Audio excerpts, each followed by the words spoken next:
Hello po, ako po si Luis Mercado, 21 years old po na taga Minalin, Pampanga, na dating nag-aaral po sa IT, tumigil para umpisahan at gumawa ng something meaningful dito sa pag-farming po.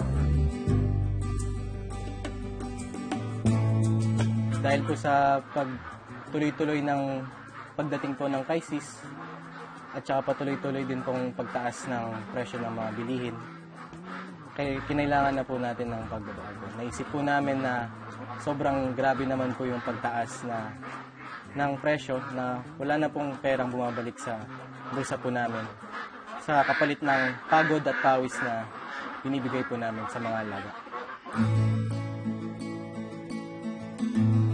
Ang long-term goal po namin is hindi lang po yung sa pag-lower ng feed production, kundi tumulong na din po sa mga ibang farmers po kung paano po magsimula, kung paano po maging mas profitable ang mga farm po nila. Sa mga challenges po, marami po kami na-encounter ng challenges. Yung plano po namin sa farm, pabago-bago po.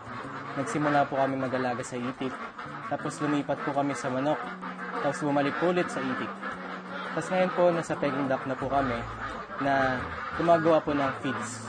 Tsaka po yung mga ibang challenges din po is yung hindi po namin maiiwasan na yung sustansyang nabigay po namin dati, yung formulation po namin dati, is hindi po sapat at saka hindi po sustainable pang matagalan yung nabibigay na nutrisyon. Marami po namatay, tsaka marami po naging malnourished po.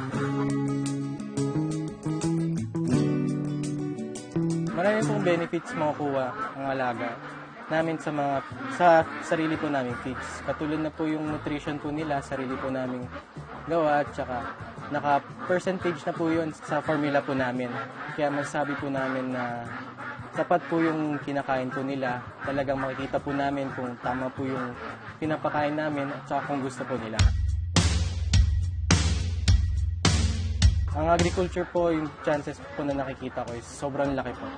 Kasi po, ang agriculture, ito po yung pinaka-backbone ng ating ekonomiya po. Kung wala po yung agriculture, hindi po natin alam kung ano po mangyayari sa Pilipinas. Kaya kailangan po natin talagang gumawa ng sarili nating feeds para hindi na po mag-rely sa importation ng ibang bansa.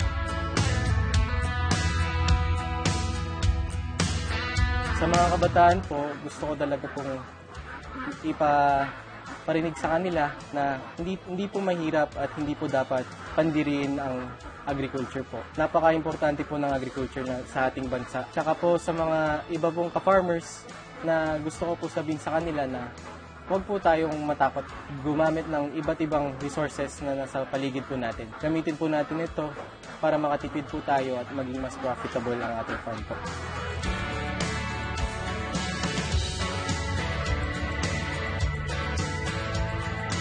Hi, I'm Luis Mercado, a young innovator and farmer.